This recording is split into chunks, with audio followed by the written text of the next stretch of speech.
Хожество, самое главное, вы вовремя, в нужный момент останавливаете музыку. Это самое основное на свадьбе. Без задержания делайте остановку, это хорошо. Это уже профессионализм. Так, уважаемые друзья, сейчас я объявляю самый главный танец после танца родителей. Это, конечно, танец жениха и невесты.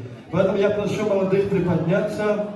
Дорогой Рустам, уважаемые наши невесты мира, пожалуйста, со второго этажа спуститесь на первый. Вот, лифта, правда, нету, лифт не работает, можно так аккуратно, мягкими шагами. Так, уважаемые друзья, то, что я вначале говорил, создается новая семья, это понятно, но в народе говорят, самое главное, это когда человек рождается в семье. И второе, тоже главное, когда человек сам создает семью. Вот у наших молодых появляются уже новые заботы, новые хлопоты. Ну, проблемы тоже, конечно, будут, не без этого.